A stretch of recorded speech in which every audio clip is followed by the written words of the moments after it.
All right, so what's the first chord change that pops into your head that is like the most, I love this kind of change?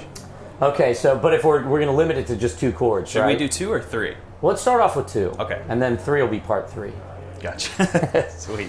All right, so I have 2 different types of things that I really like. One is if you're staying like diatonic, right? Like if I like the 1 chord to the 3 chord, like key of A, like. Yeah.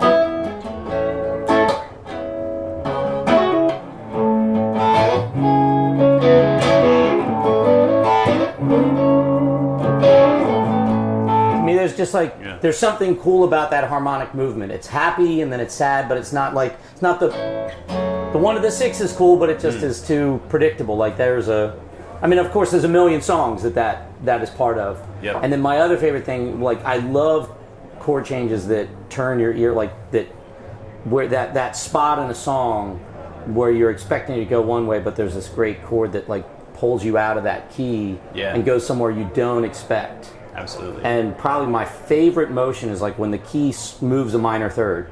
Oh, so like basically you're in a song that's in the key of E, which changes to the key of G, which obviously is the same. It's basically the same as going from E to E minor, right?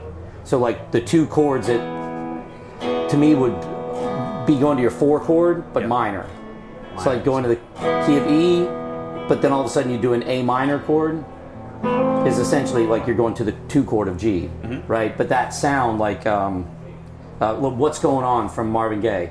Whole song is in key of E, you know, 1 chord, 6 chord, 1 chord, 6 chord, 2 5, 2 5, and then it goes to that A. I think at the end jam of the other video we did, I put the minor 4 chord in that. That's like if I ever want to like twist it somewhere, that going to the 4 chord minor is my favorite like sad little motion in a happy major song, you know? I agree.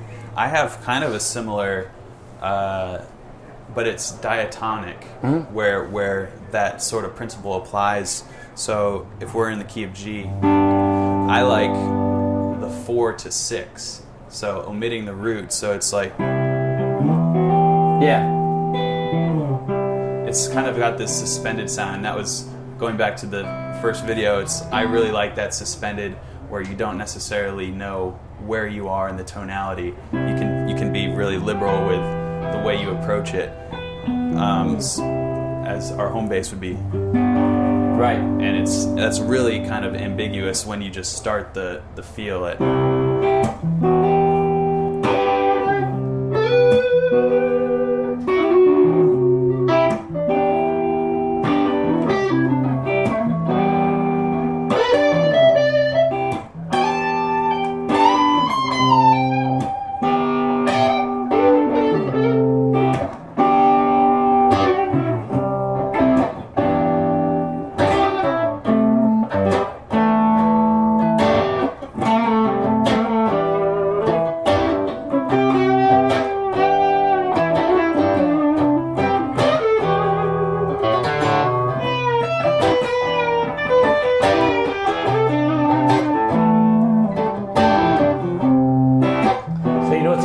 About your choice and my choice is they're kind of the same.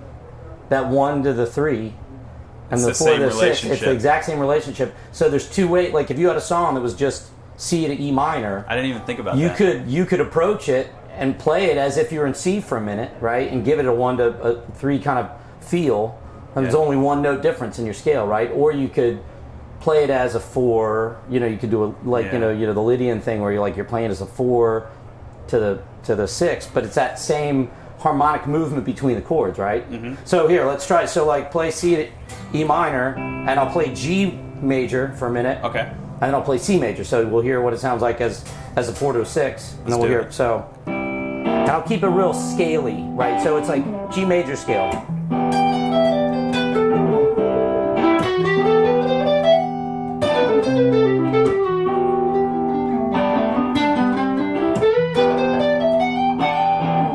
Now C majors.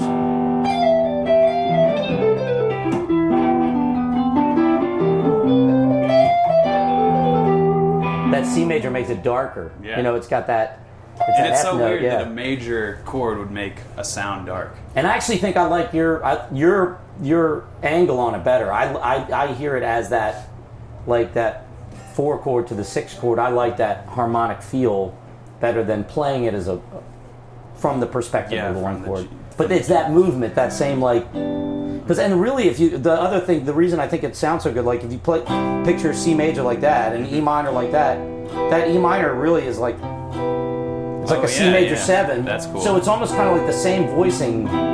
You know, it's like on top it could be the.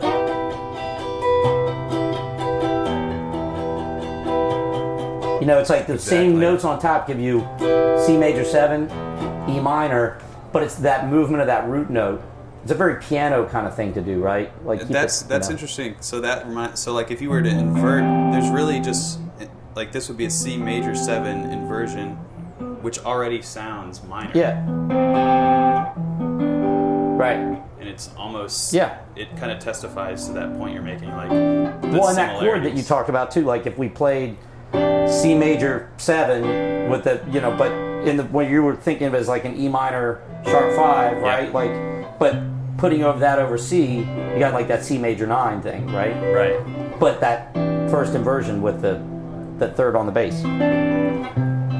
So yeah, so your favorite chord totally coincides with your favorite progression. It's like it's so natural. We didn't make this stuff up. It just happened. Yeah. Let me ask you. I got a 10-second testimonial from Paul about this thing that you're playing through, the MT15. Makes me glow. What do you? Yes. I love it. What do you say about it? I've played some prototypes when I'll pop into the factory, but NAMM is the first time I've really had a chance to open it up and actually with the matching cab. So I was really, really curious to hear it. And so the past couple days I've been playing it constantly for the demos and for people wanting to check it out. I didn't even notice this is a sweet little cab. So what he did, so it's, you know the specs of it basically, 15 watt, little lunchbox size. There is a half power switch. Then, you know, the 2 separate channels, you have an EQ for each channel. On the clean channel, and this is my favorite clutch. Oh yeah. Oh. Yeah, when you change, you can see from a mile away what channel you're on. And there's a push pull on the clean side on the treble control, which is actually just a gain boost. So here it is with it off, and then you pull it out.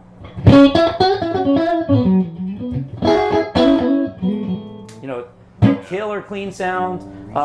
On the gain side, you know, I barely have the gain turned on right now, and we barely have the amp turned up. Like, there's tons of headroom. But even like cranking the gain up more, you roll the volume back, it does the low gain, like, or medium gain, like throaty thing. But that's not common, because I just want to, my main thing, like when I came to play this amp, I had one perception, like, it's Mark Tremonti, high gain, like super shred fest, but obviously it's not necessarily the only thing it can do. And it feels really tight and punchy, which obviously is a great thing. But if you want that kind of like vintagey kind of sag, if you pop the half power switch down, and just push the front end a little bit more,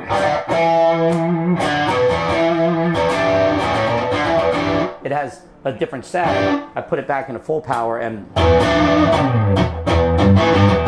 it's all of a sudden punchier, right?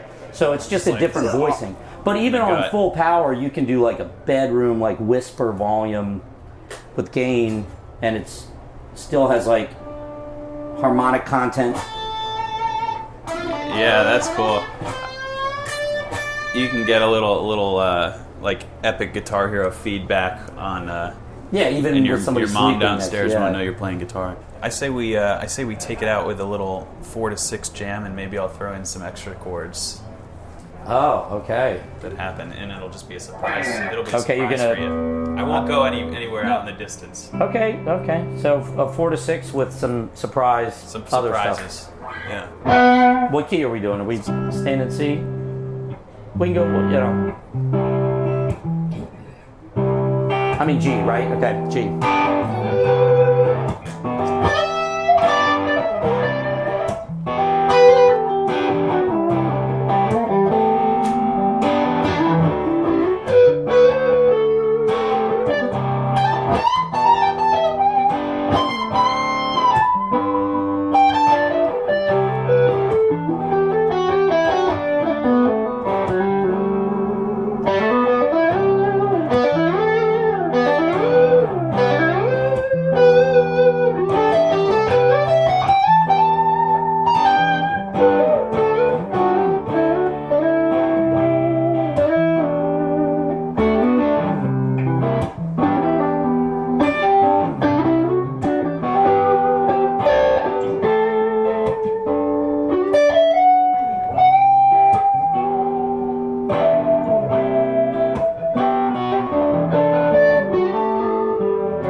look forward to our new band called Internet Bros. Yeah. It's all on Skype, and 4 then I to come 6. to Maryland. 4 to 6. 25 or 4 to 6. Is there a Van Halen called 4 to 6? Van Halen song? Probably. It should be. It's the one that's like. If it is, it's after 1984.